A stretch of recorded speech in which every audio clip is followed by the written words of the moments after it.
All right, and we are live. Good morning. Welcome to the Business Octopus, the live stream. So, this is a live stream about business technology, CRM, marketing automation, general concepts. We do it every Friday. This is probably the third or fourth one that we've done. I did miss last week. I am trying to do it every Friday as a regular thing. I did miss last week because, well, it was Easter and it was too good of an opportunity not to sleep in and have a rest, spend time with family.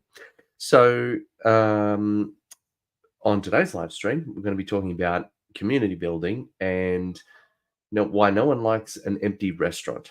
So one thing I've been doing quite aggressively over the last little while is building the Relevate community, which is an online community where you can get information about business topics, digital transformation.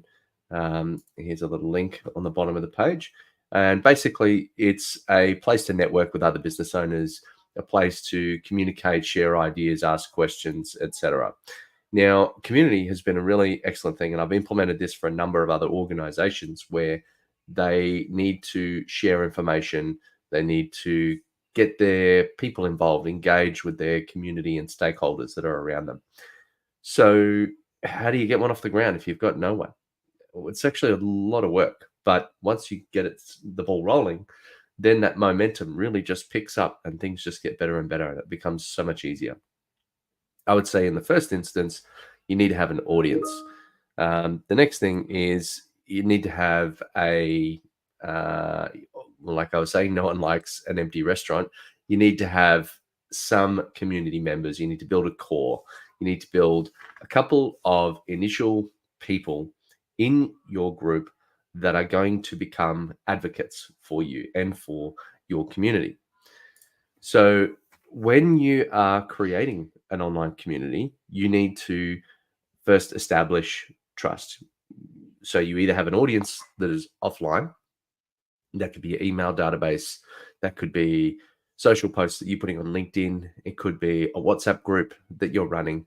And then you need to create your community, build the framework, which could just be simple as having an area to chat, an area for the rules, an area to share any kind of like events, and then maybe like an announcements section. So somewhere where you can push out a newsletter, and ideally as people sign up, they then are effectively double authenticating into an email list. So because they're being a part of the community, you want to be very controlled on how many email notifications you put out. But basically, putting out email notifications means that they are being reminded that the community exists. And that can occur through things like your not only the email notifications, but the in-app phone notifications. So if your community, like the one that I use, allows you to download an app, then you get those little notifications that happen from within the app. And they don't have to be intrusive. They can just pop up on screen and then that's it.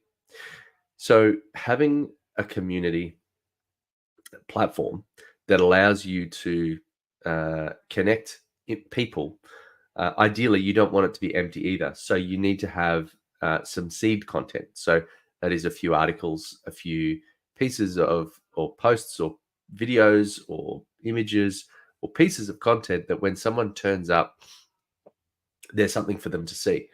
So I use what I like to call swipe copy. It's a pretty common term in the US, but basically swipe copy is a piece of content that someone can borrow. So it might be, here's an email template that you can use to invite other people to the community. So it makes it really easy.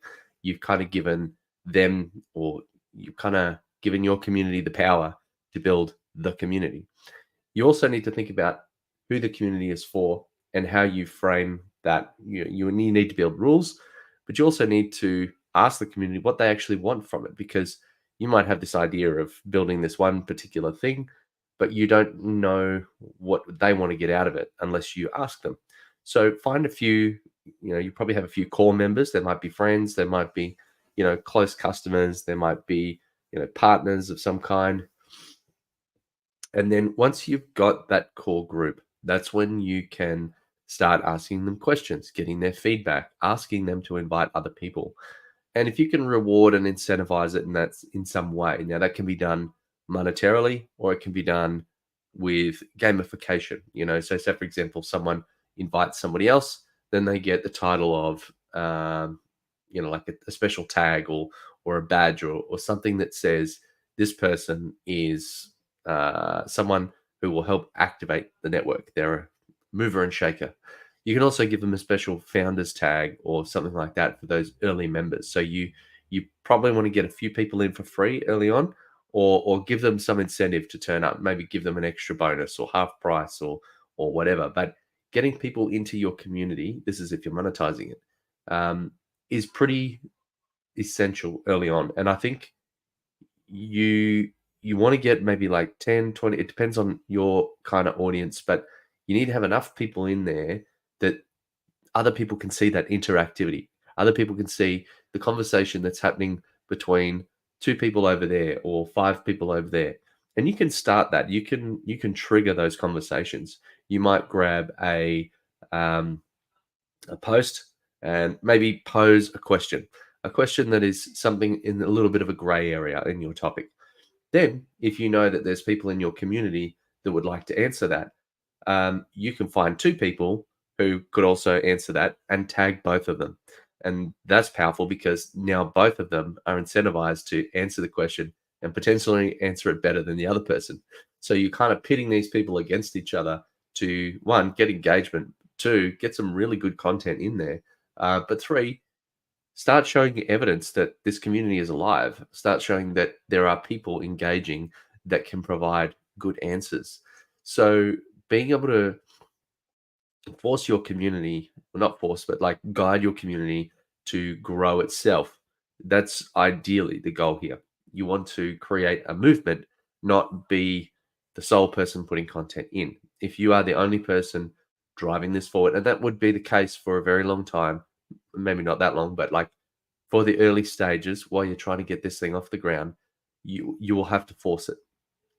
So by spending a lot of time early on in trying to build those connections, to build those community members, and giving them the power to be able to help build the community or help you build the community gives you leverage.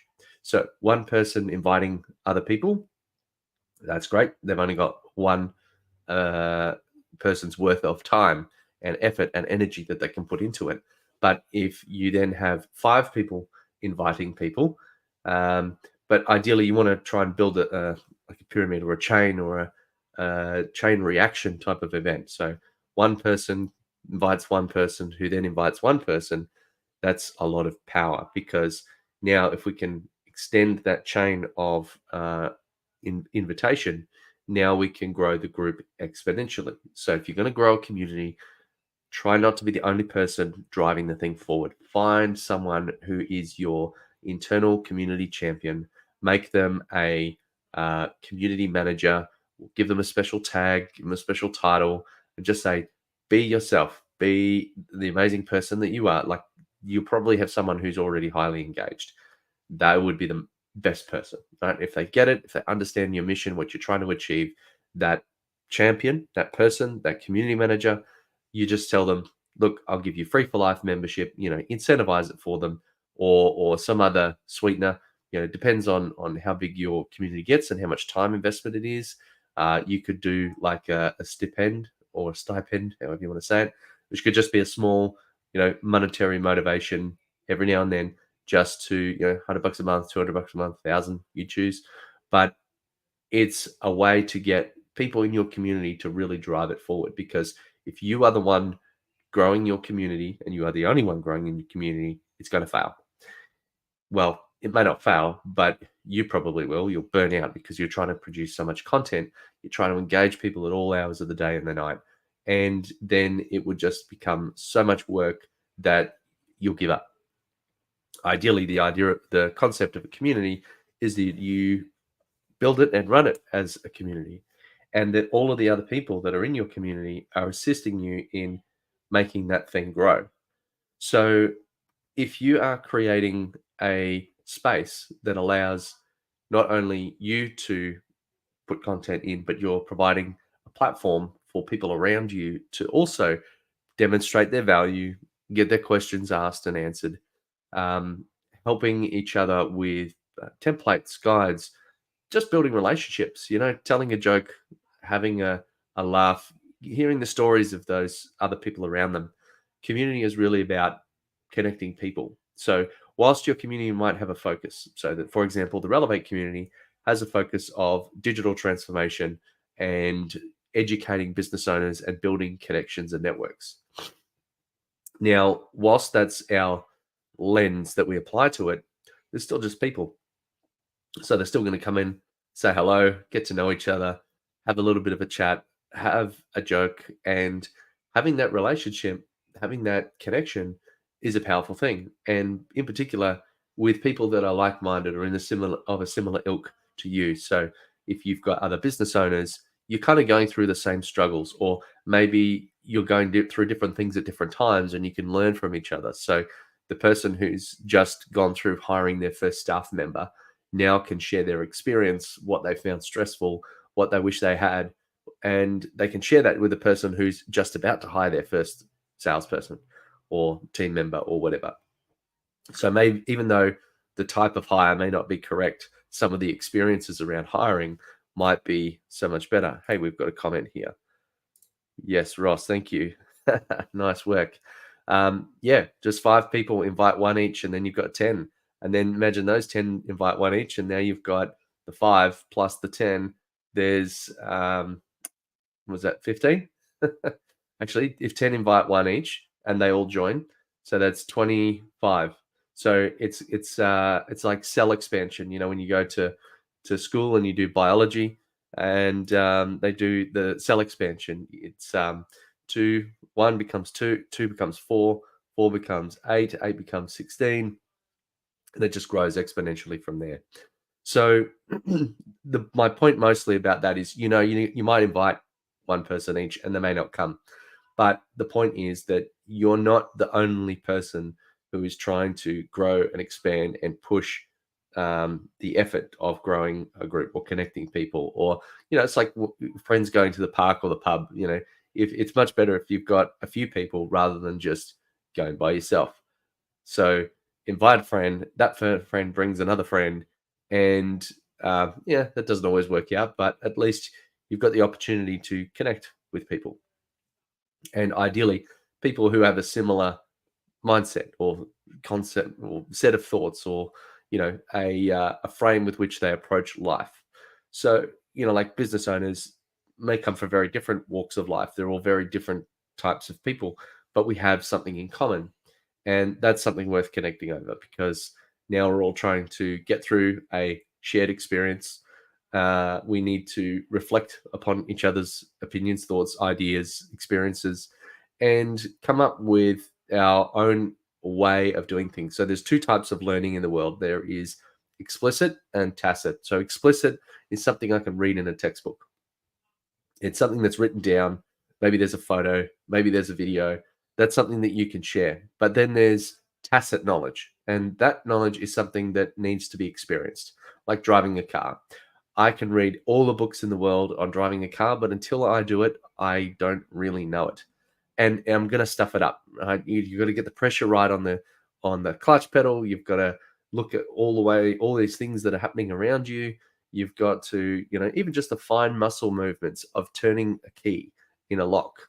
You can practice that in a door of a house, but like I remember when kids first doing it, it looked like they were going to snap the key off because they didn't get the rotational movement and not putting too much pressure on it, not forcing it really hard if it gets stuck. The idea of jingling it instead of like just trying to riff it. That's something that needs to be learned through experience. It's not something that you can write down. And even if you can write something down, some of these textbooks are a mile thick. So you can't read every word and completely commit it to memory. Sometimes you need to hear things several times before it becomes, the thing that you understand, once you absorb it into your brain, into your being.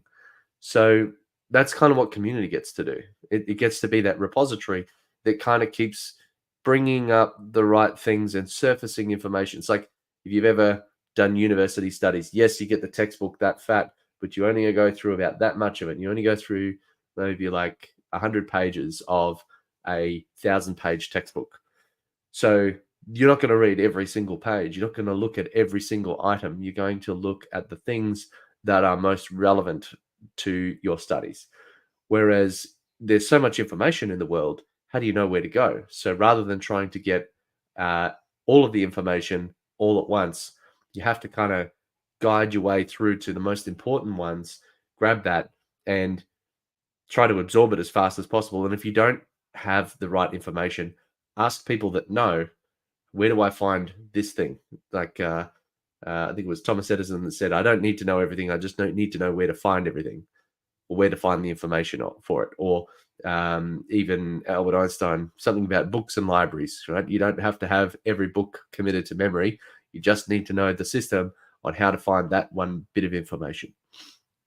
So a community can be that for those things that you can't write down, or for those things that are written down that need a little bit more finesse, or that there's so much content on it that you need to narrow that down to just that one little thing that you need that's going to solve your problem. I think a lot of times, yes, Google is there. You can find how to do things, but I like to use things like podcasts and conversations and YouTube videos to find out what to Google, because sometimes I'm up using the wrong terminology. I know what I want to, I could kind of feel what I need to understand or what I want to know, but I haven't put it in words that make sense to perhaps the common language used for that.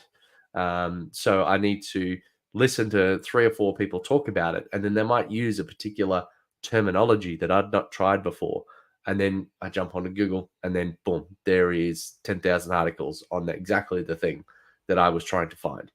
And sometimes it's that, you know something's up, but you don't know what it is. And having that conversation with other people that are in your space, those business owners, those other entrepreneurs, other people in your community space, they're going to help guide you on target onto that one little bit of information that's going to unblock something for you and help you move forward at a great rate of knots. All right. Well, thank you very much, Ross, for coming along and for your comment. If anyone else has got any questions or comments, please whack them in the chat. We do this every week. It's only a short, sharp, punchy live stream, and I'm just going to get out the thought for the week, any kind of ideas or comments or things. And if you have a question you would like answered, please run on over to YouTube. That's the best place to post it, because when I'm in a live stream, I cannot see it unless, or if you're doing this on Facebook or on LinkedIn, until after I finish the live stream. So jump on over to YouTube. That's the best place to view it. There's heaps of other videos, content, etc. Don't forget to join the Relevate community. There is a free area. There's heaps of guides, templates. We have regular meetings every week. We've got both the Australian group and the US group. And in both of those, we have a very rapidly growing group of entrepreneurs. And we have a knowledge transfer session. We learn some technical skills. One of the things coming up is about R&D tax incentives, and we've got a range of speakers. So come along, see what it's about, say good day, join the community, and really understand and learn how a community can benefit your business and or your life, whether being part of one, whether you're running one.